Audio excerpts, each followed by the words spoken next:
Male Sebastian ow'emyaka 45 yalajjanirwa poliisi Kasanda okugaanira mmotoka y'ekika kya Elf namba UAS 834F gye yazuula oluvannyuma lw'okubbibwa mu mwaka gwa 2020 ku kyalo ka Luguuza mu disitulikiti Kasanda.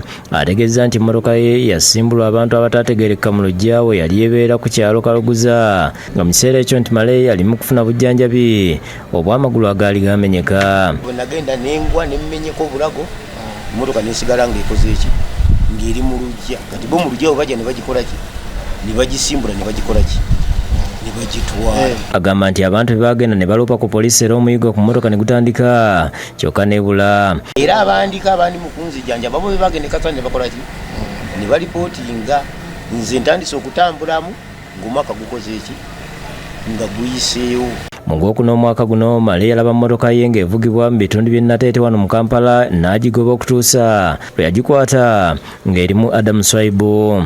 Omusajja gwe bayita Adam Swaibu bwe mmala omukwata n'emmotoka yange ye n'ajjayo ebipapula n'agamba emmotoka yagigula Kaluguuza manya Kibaale ye yagigula manya nga oba mu bintu bya poliisi ebyo nga byo byekola ki byetunda. Nze ne mbalaga lifarensi yange ne mbaga emmotoka negiripootinga Kasanda baginzibako ekiro ssaawa 8. Eno yazuula nti baali bagikoledde kaadi empya mu mwaka guno n'okugikyusa langi. Male yagitwala ku poliisi y'omu Ndeeba ku nnyanja ya Kabaka kyokka Adamu Swaibu n'ateebwa poliisi n'emmotoka ne bagimuddiza nga Male tategedde.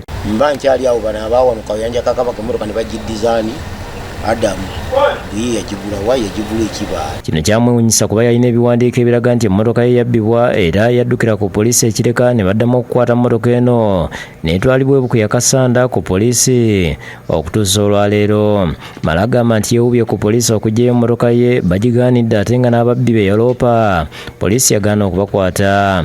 Kati emmotoka eri awo ntuukawo bampolisa jjojjuuzi tebagikola ki tebagimpa. Nze simanyi poliisi wetandika kweguza mmotoka yange mbw ate egitunze ate egikoze eki ate bagijja ne ku langi enjeru ne bateekamu n'ekikuubo ekya bbulu wansi. N'atulaza ebiwandiiko ebikakasa obwannannyini ku mmotoka n'asaba okuyambibwa n'ababbi bakwatibwe bavunaanibwe.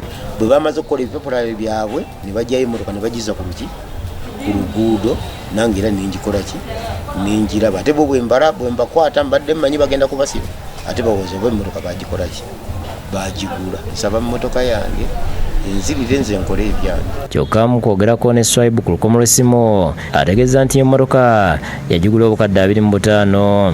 Ate sinze nagigula ku auction nange baginguza nze ndi third party okitegeera. N'emmotoka yamala mu poliisi mu myaka 4 ne bagi auctioninga ne bagitundira abantu.